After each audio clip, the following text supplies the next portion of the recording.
안녕하세요 여러분. 김경옥의 그림책 서평 읽어주는 시간입니다.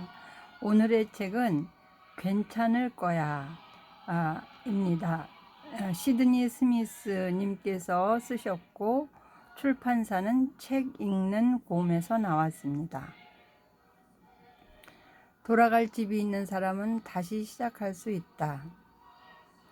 대도시 한겨울에 초등학교 저학년 소년이 배낭을 하나 메고 집을 나선다면 어떻게 될까? 버스를 타고 창밖에 스치는 풍경들을 표정없이 지나치면서 딱히 목적지도 아닌데 배를 누르고 버스에서 내린다. 수많은 사람들이 바삐 오가지만 아무도 소년을 주목하지 않는다. 소방차나 구급차, 경찰차의 사이렌 소리가 고막을 찢고 공사장의 쿵쾅거리는 소음에 귀가 먹먹해진다. 긴 철교를 건너 좁은 골목에 들어선다. 사납게 짖는 개를 기르는 집을 지나쳐 검은 호두나무 위에 올라가 동네를 내려다본다. 어느 식당일까?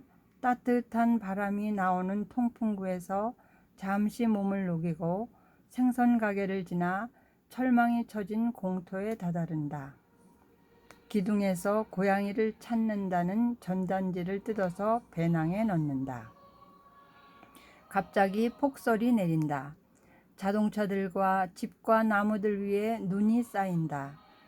마침내 공원에 다다르자 소녀는 고양이 찾는 전단지를 사람들 눈에 잘 띄는 가로등 기둥에 붙여준다. 눈발은 갈수록 거세지고 한치 앞을 내다볼 수 없다. 소녀는 자박자박 걸어서 이제 집으로 돌아가리라 결심한다. 저만치 누군가 소년을 기다리고 있다. 키 차이로 보면 큰 누나나 아니면 엄마일 것 같다. 소녀는 그녀의 품에 꼭 안기는데 글은 너는 괜찮을 거야 라고 말한다. 마지막 장면에는 눈 위에 소년의 발자국이 찍혀 있다. 가출과 출가는 똑같이 집을 벗어나는 행위지만 단어의 뜻은 매우 다르다. 가출은 부모나 가족들의 동의를 구하지 않고 집을 나간 것이지만 출가는 가족들의 동의하에 목적을 이루기 위해 집을 나서는 것이다. 책 속의 주인공은 뜻을 품고 집을 나가기에는 너무 어리니 뭔가 마음 상한 일이 있어서 가출했음에 틀림없으리라. 나는 지금까지 살아오면서 2번의 가출과 1번의 출가가 있었다. 17살과 22살 무렵 2번의 무작정 서울 상경, 26세 대학생 신분으로 고향을 떠나 서울에 왔다. 섬에서 태어나 도시는 구경도 해보지 못한 촌뜨기가 바람이 들어 부모님께 알리지 않고 서울에 처음 왔을 때가 1970년대 중반쯤이다. 기차를 타고 서울역에 내려서 광장을 나섰을 때의 당혹스러움은 아직도 잊을 수 없다. 매캐한 공기와 끝없이 이어지는 빌딩들, 바쁘게 오가는 구름 인파, 자동차의 소음이 섬 소년의 얼을 쏙 빼놓았다. 아무런 연고가 없는 나는 서울역 광장 건너편 직업 알선소를 통해서 시장의 국밥집 점원으로 취직했었다. 가게에 딸린 작은 다락방에서 잠은 자고 식당에서 밥은 해결할 수 있었다. 그런데 사장님께서 시장을 돌면서 식사를 주문받아 오라고 지시하는데 워낙 내성적인 나는 낯선 사람에게 말을 붙이는 것조차 힘들었다.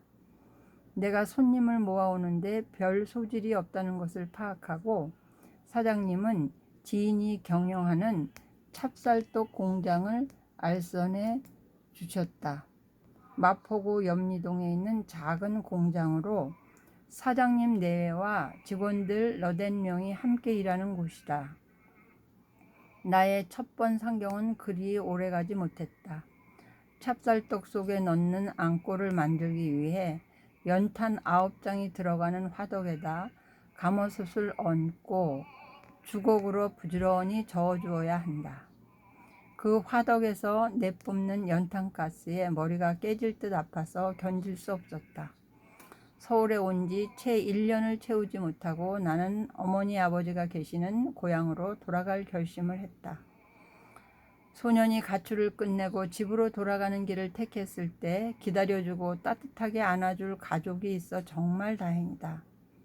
예전에 이어령 선생님께서 강의하실 때 얼핏 들은 이야기가 생각난다.